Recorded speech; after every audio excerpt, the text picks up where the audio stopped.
Hello, good afternoon. Thank you for coming to this presentation and panel at the Midwest Gaming Classic. I'm industry historian and co-founder of the show, Goldberg.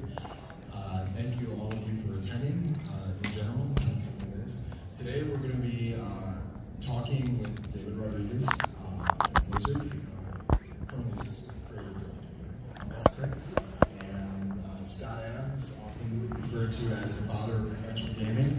They're going to be covering a bit on what, from Scott's period to David's, what has happened with adventure gaming, how it has evolved. We're going to start a bit, though, with both of their beginnings and their contrasts, because they obviously represent two very different periods in time. So, Scott, why don't you start it out? This show just gets bigger and bigger every year. Okay, I'm like last century guy. Sometimes I've been referred to as the OG of indie developers. Because when I started writing computer games, there were no computer games, because there were no computers, which made it kind of rough. Literally, I was writing, I had to build my own computer first before I could write a game on it. And I did that. But mostly we're here to talk about adventures and how I got into that. I got my first, what I called an appliance computer. I think I read emails with the and it's something called Basic, this little startup company out somewhere in the West Coast that I heard about. Someplace called Microsoft. And I thought, oh wow, I gotta see what Basic can do, because I was a machine language, assembly language, Fortran, and COBOL programmer at that time. So I got the computer, I read the Basic and things there that really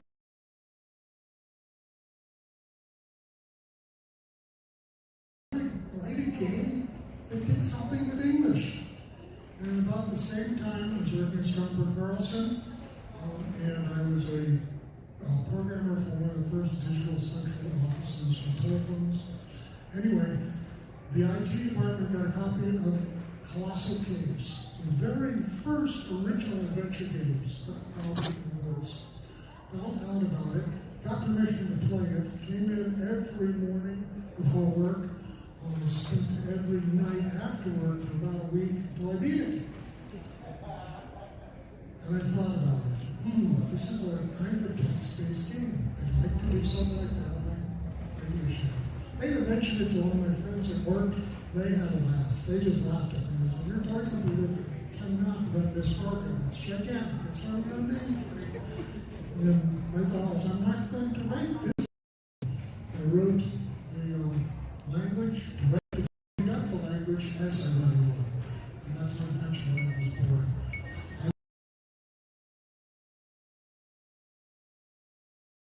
16K universe. I had to have not only the entire game in there, I had to have the interpreter running the game. There really weren't, and I would play Dungeons and Dragons and those kind of games, and I would write my own game with artists with a small company in Chicago, and my portfolio was like, here's my original RPG, here's some dialogue from some of the plays I wrote, and here's 5 pages of a comic book. And then I took a test. I wrote a pitch for a video game called, the test was you have to write a video game pitch for Car Washer, the video game. And they said that it was the best car wash pitch they ever got. And I was like, oh, me. Did they ever do anything with it? Oh, no, they probably me and them checked. But they were like, that was a really good car wash pitch. So I got the job primarily as to do level design and write all the scripts for which, as I mentioned yesterday, is one of the worst titles for a game ever. Like just redundant with its like 90s emo-ness, like it's dark conspiracy, like it's very conspiracy should be dark on its own. Like that's what it is. So I need to modify it. But I wrote all the cinematics, I wrote the dialogue, and I just very next project, because there's only 2 designers in the company at the time, and no writing specialties, I got field promoted to lead of Hunter the Reckoning, the Xbox game And so they're like, now you're lead, and I didn't know enough, just like when I was doing the plays. I didn't know enough to not know. I think it was my second year of development that I became lead of that game. So in hindsight, it's terrifying, but at the time I was too young. In Chicago, high voltage software. Hi, I live in Wisconsin. For those interested, give me some notice before you drop off.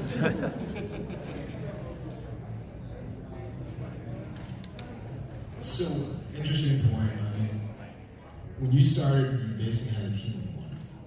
I did, but I have, really, because I was still working at the time, and this was all just spare time, fun hobby. And your generation took many to get that done. So, if you guys could compare and contrast, basically what's involved in your time versus your time for overview of coming up with a game concept and seeing to a finished product. So if you wanna- I'm sorry, I didn't get the whole question. So if you could elaborate in your time frame, what was involved in coming up from concept to finished product as a single development? Let me just start with the very first one, because that was the prototype for what I did afterwards. Making a treasure hunt, because that's what Colossal Games was, a treasure hunt underground. So what I did for concept was, what am I going to do? Okay, I'm going to make it so I got to find treasures, got to save them away somewhere.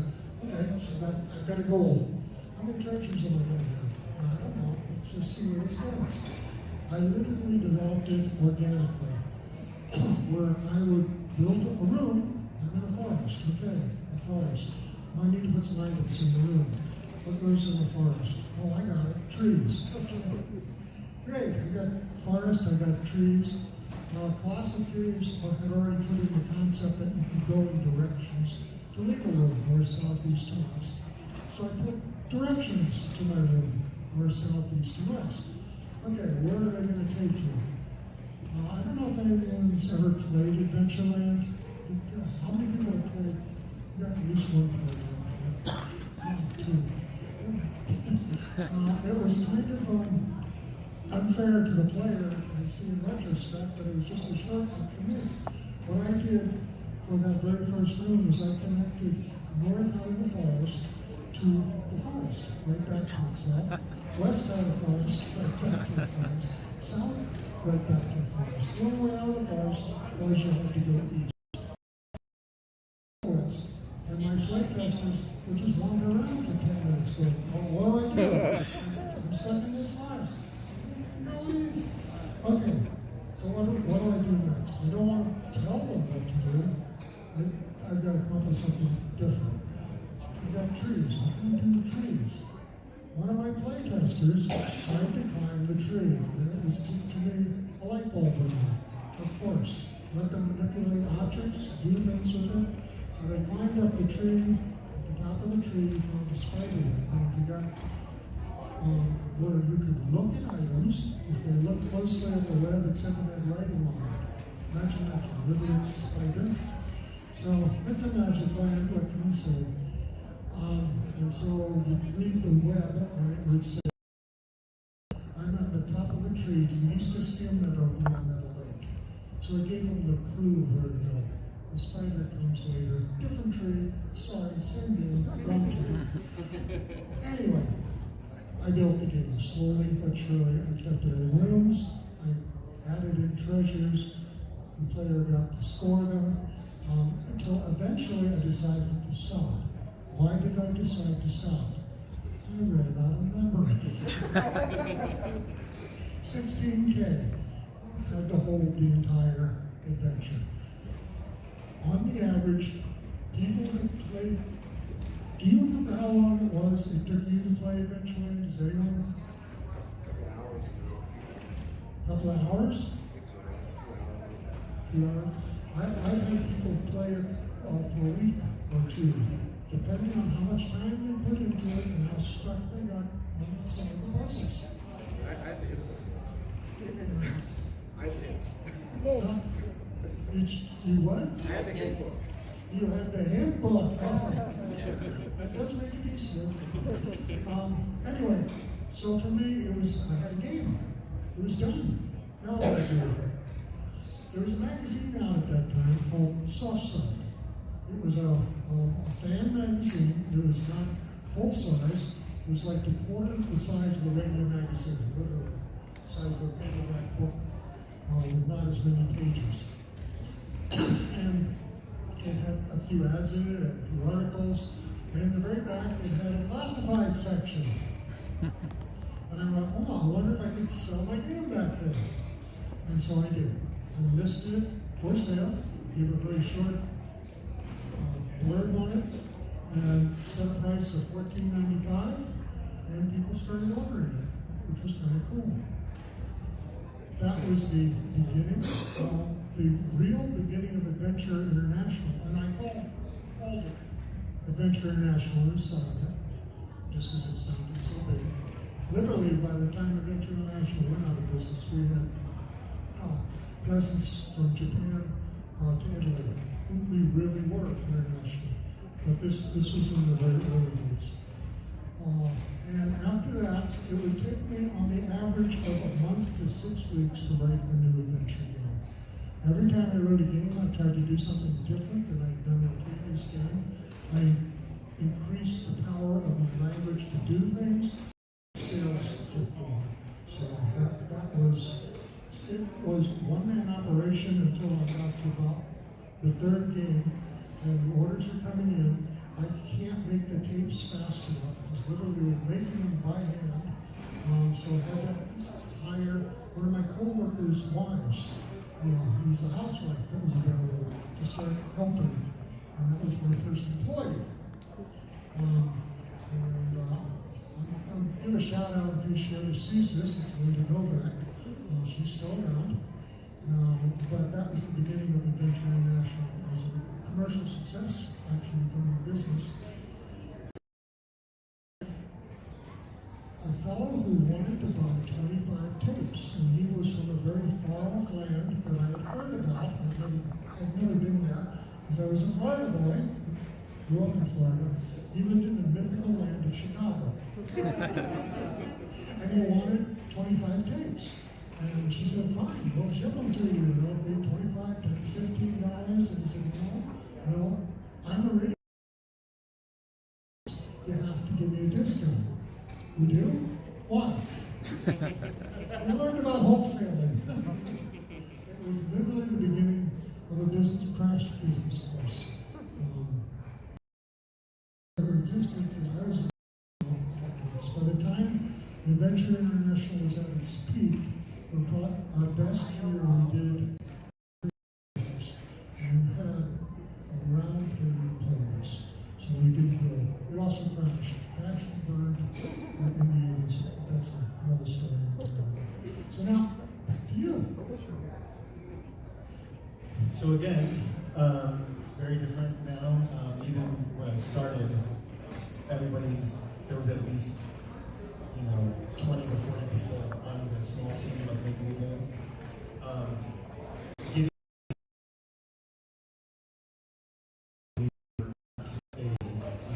a large company. So what we did, and a lot of developers still do, is you have to make pitches and bid on games to have publishers and give you the money to make those games on their timeline and things like that. And so you had to be either the best or the cheapest or the fastest on the pitches to get those titles awarded to your studio, and then you would make them. And then once they come into the studio, the kind of game you're making is already kind of set. Like you already know you're going to be making.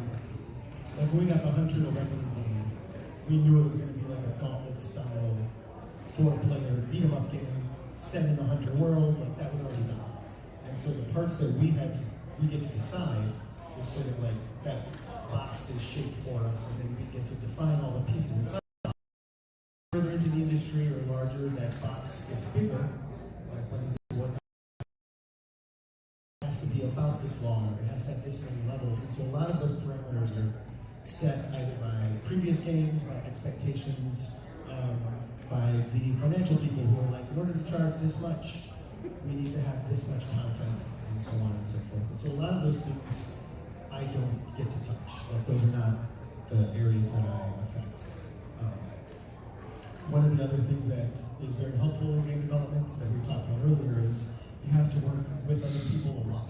And you have to work with creative people. Creative people are very passionate all the time. Like, just, they wake up and they've played a game or they have an idea, and you have to handle all of that stuff. I feel you have to handle it properly and with respect. Even if you're not going to use those ideas, you have to be able to ingest those ideas and be able to explain either like, that's great, we don't have time for that, that's great, it doesn't work for this game, it's not so great, go back and work on an idea. But you have to treat all of those with respect because they're all contributing a part of themselves to that game as well. It's a huge tower that you're all building together. Or in our case of Hunter, you're building the plane while it's flying, or whatever the metaphor is, and you don't want everyone, you want everybody to feel like the amount of time and effort that they're putting into this has value, because we spend so much time and so much energy that nobody gets into this industry because they're like, I want to be, well, they don't stay. They don't do this to be rich. They do it because they are passionate about creating.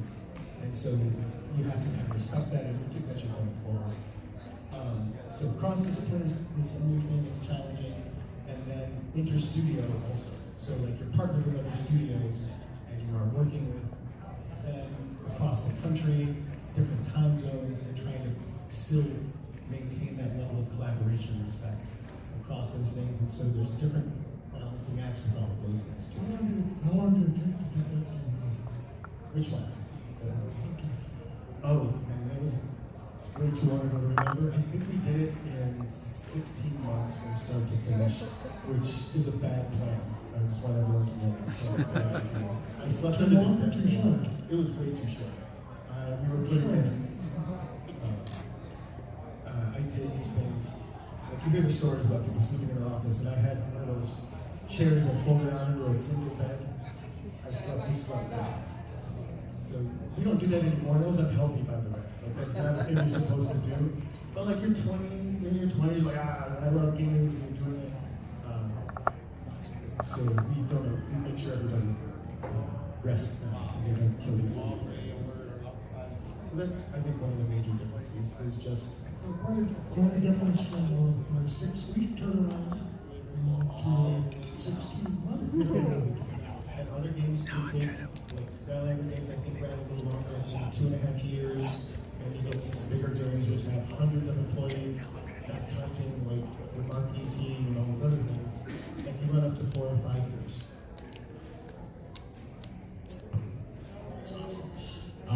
So another question I have, and this is one that you guys would be able to answer on first direction.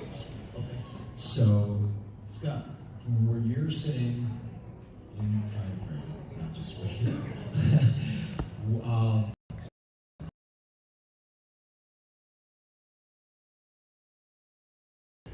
beyond just, yeah, they're obviously graphical now, and they were text back then. The concepts, the way the games flow, the way they've taken, the concepts has evolved. And for you, what is your opinion looking back? What do you see that's still being carried forward, that's still the same from his time period? Some of the ideas and the concepts, and how you've seen things in your time be evolved as well. Why don't you go first? Okay. So I have a deep affection for all of those games, like the text-based games. Pirates Gold is still one of the greatest games ever made. And so the idea of sort of the player agency and discovery, and just like you were saying, like climbing up the tree and like being able to interact with the world and feeling like the world is responding to that, was created then, and that is still something we try to do now, is make sure that anything the player wants to do is at least we respond to it. Like the game acknowledges that that's we try to let you know that they take that into account. The players and we do that by making the world responsible. playtesting, the fact that you thought to like get playtesting I think is amazing, because I think back then it would not have occurred to me if I was making it that I need to like, oh, before I sell it, I should let other people try this. And so we do that now. Like there's still QA and playtesting. There are still bugs. There are still times you can get lost in the forest in games and never find your way out unless you're a beast.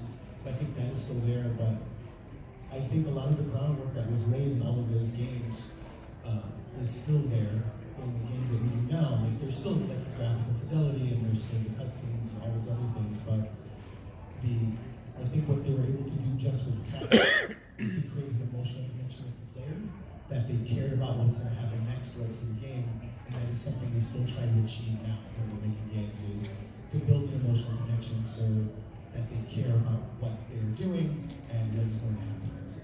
So I think that, other than just, like we would say systems and interaction, but like I think that part is the most important thing we took away from those kind of games.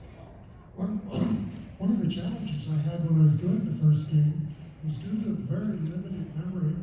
I couldn't have a lot of messages to communicate with the player, so I had to literally take pieces of messages and sort of weave them together. I found like I was saying,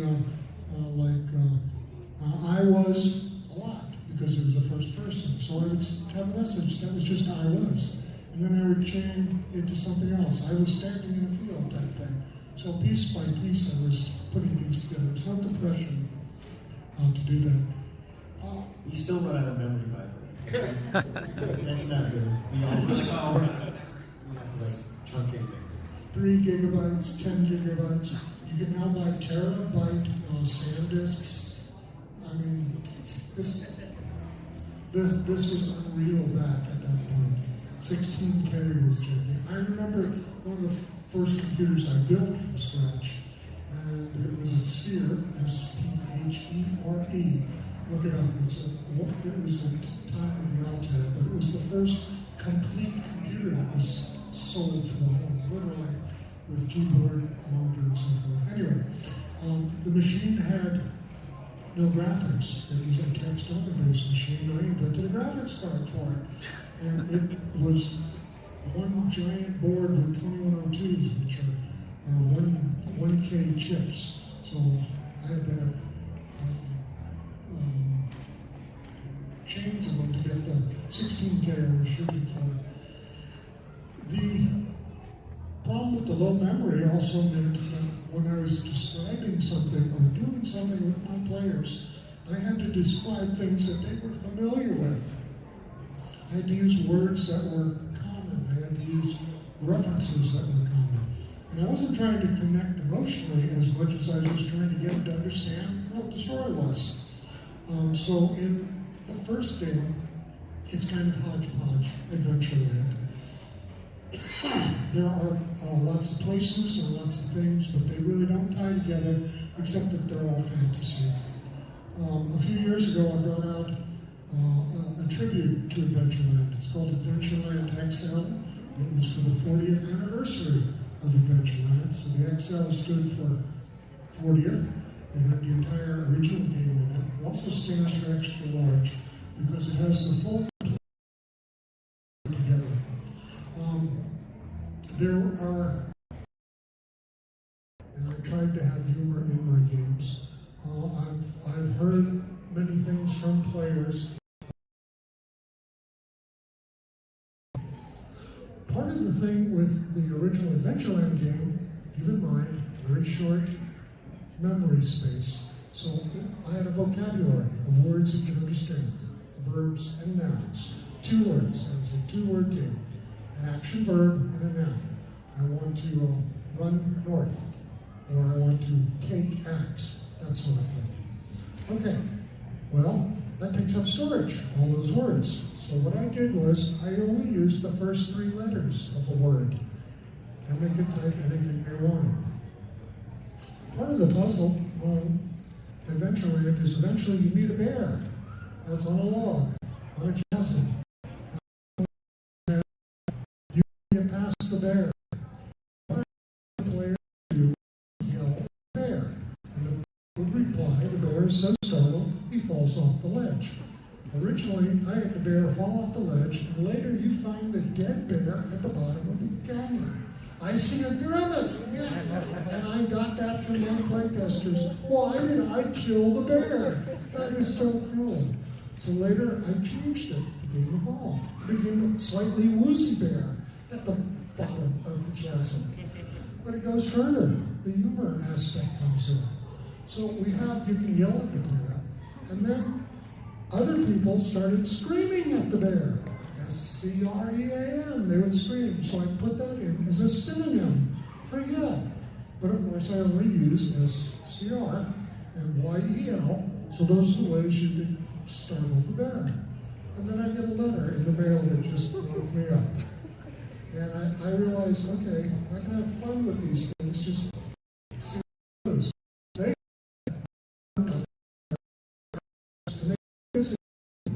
There's a bunch of people playing together, they yell over each other's shoulder what to do with the bear, and finally one of them said, just sue the bear.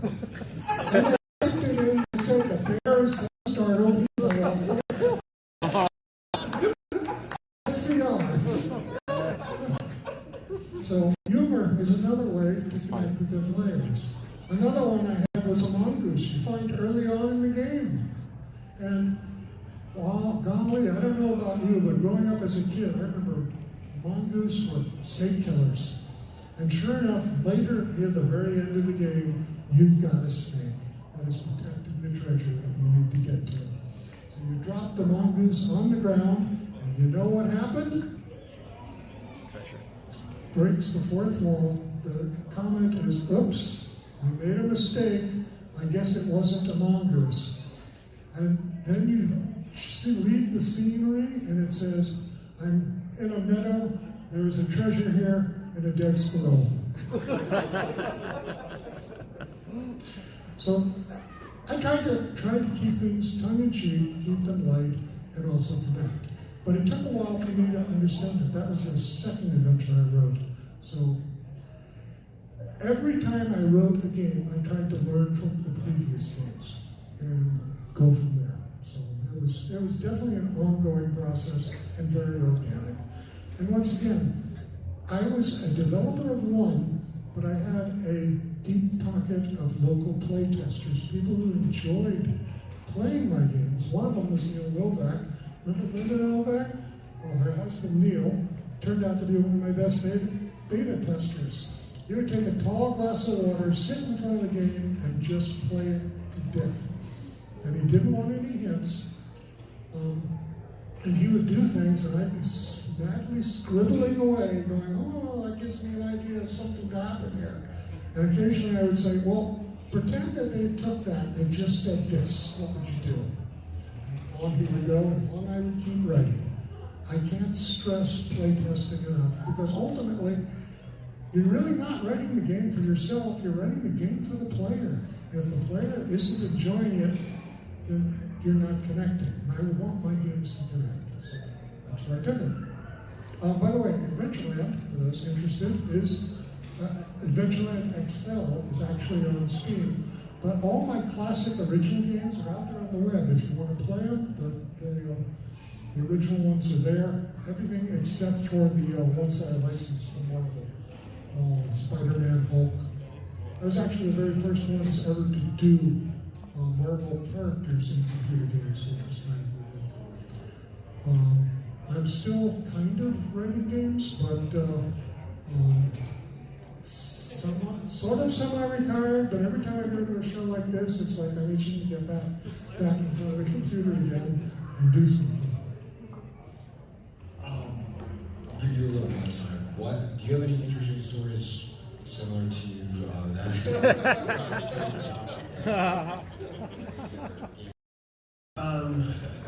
So, does anybody remember Skylanders? Toys Life? Thank you. So Skylanders was my first experience with a sort of blockbuster level game, right? Like the one that was ubiquitous when I got to it. So the first one I did was the third one, which was Skylanders Swap Force. And what was amazing about that was I didn't understand it when I started. Like I was like, oh, it's toys, it's cute, it's neat, it's gonna be fun. And then they were like, okay, we're gonna go into Manhattan and we're gonna have a street party for Skylanders. And I was like, okay, that seems reasonable. Like that's a thing people do. So we go there, but they've like taken over the street. Like the entire front of Toys R Us, like they built like this canopy, this interior for playing games. They invited like celebrities to come, and it was freaking. You know what? Again, like, I don't know. He didn't know why he was there. Like his agent was like, "Yeah, you're going to go play Skylanders," but he was super nice, and it was overwhelming. And we had taken over all of Toys R Us, like all the front of Toys R Us for Skylanders, and people lined up at midnight, and the NASDAQ building. You guys know what the NASDAQ is, like the big digital building. They're showing like a commercial for Skylanders. So I'm just in the street, like in Times Square, like looking at it, and I was like, "What is my life?" Because I'm from like outside of Chicago, and like thinking at that level of like reaching people had never occurred to me as like growing up. And so to be able to do that, realizing how important this game was, and so like being able to connect with people emotionally, they weren't just toys, you know, they're more important. Look forward to questions. You authorized a report to that on the Meditech collection a while ago, and that was the first of your games that I played since I played. And I was just really struck by how kind of current and you know relatable it felt. It didn't feel like it was something from 10 years before most of the adventure games I played. So all of this is just to ask: is there any chance of any of those other games coming back, like Adventureland itself, which is now on my I wrote were primarily critical thinking games. They're not Twitch games. They're not designed to be speedruns. My goal was always to put a puzzle in front of the player, put lots of puzzles that all tied together, and let the player have aha moments where they felt really good when they solved the puzzle. I hope you came away with that. It took me 2 weeks. Good. That's because that's what the goal was. I wanted it to be a long experience, but not too long. In it, but I couldn't resist tweaking it a little bit. One of the things I did was it now has a full sentence parser in it. So you can say, pick up the axe and throw it at the tree type thing. Besides having the original game, and now it's the Excel section, which I had fun putting in fantasy lands that I enjoyed as a kid, from Robin Hood to Tarzan type things. Unfortunately, at the time that I was doing Adventureland Excel, it was through Clopas. I started a new company in 2016 when I thought I was retiring. So I started a company.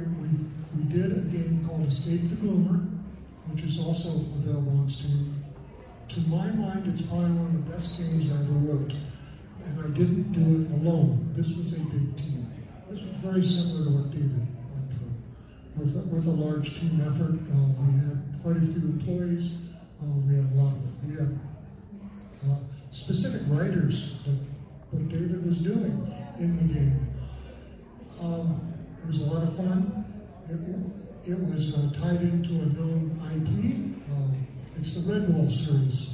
Most people haven't heard of Redwall because it hasn't been made to a major motion picture yet. But for the young adult, and literally you can play. No one has played it to the end. It's that big and naughty, and that's probably a mistake. So will I do other games? I don't know. I'm thinking about maybe my problem is not making them so big, but to go back to the smaller, bite-sized, fun games. I see heads nodding. I'll give this some thought.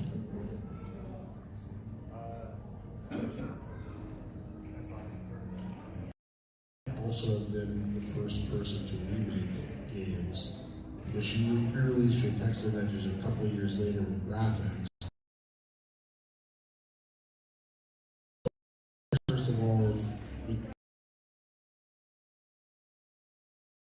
the Colossal Cave remake that came out recently.